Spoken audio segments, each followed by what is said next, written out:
ఈ పక్షి సంకల్పం తనకు ఒక గూడు కట్టుకోవాలని కోరిక. దానికి కావలసినవన్నీ సేకరించి తనలో అంతర్గతంగా దాగిన జ్ఞానాన్ని సరైన రీతిలో నైపుణ్యంతో తన గూడును నిర్మించుకుంది. ఈ నైపుణ్యం ఈ పక్షికి ఎవరు నేర్పారు? ఎవరూ నేర్పలేదు. దానిలో ఈ జ్ఞానం అంతర్గతంగా దాగి ఉంది. ఉన్న జ్ఞానాన్ని తన సంకల్ప రూపంలో వ్యక్తపరిచింది. ఈ పక్షిలో శ్రద్ధ, విద్య, నైపుణ్యం, అనుకున్నది ఆచరణలో పెట్టడం అనేది మనం నేర్చుకోవాల్సిన అంశం. Education is the manifestation of the perfection already exist in the man. విద్య అనేది సమాచార సేకరణ కాదు, సంకల్ప శక్తిని సరైన పద్ధతిలో ఉపయోగించే వ్యక్తికి ఇచ్చే శిక్షణ. వ్యక్తిలో అంతర్లీనంగా దాగి ఉన్న స్కిల్స్ను వెలుగులోకి తీసుకొచ్చే ప్రక్రియే విద్య.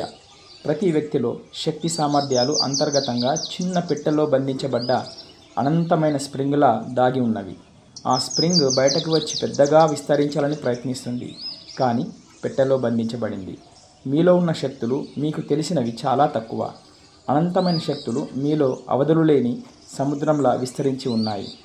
వాటిని ఎందుకు గుర్తిస్తలేము అంటే, మనం జీవిత భోగాల అనుభవం మనలో అంతర్గతంగా దాగి ఉన్న జ్ఞానాన్ని అణిచిపెడుతుంది. కానీ మీ నైపుణ్యాలు అనుభవం ద్వారా జ్ఞానార్జనలో దాగి ఉంది అనే రహస్యం మర్చిపోయాం. ప్రాక్టికల్గా బతకడం లేదు, భ్రమలో బతుకుతున్నాం. ఆ పక్షిలో ఉన్న సహజ నైపుణ్యం వ్యక్తపరిచినట్లు మనలోని నైపుణ్యాలను వ్యక్తపరిచి ఆచరణలో పెట్టండి.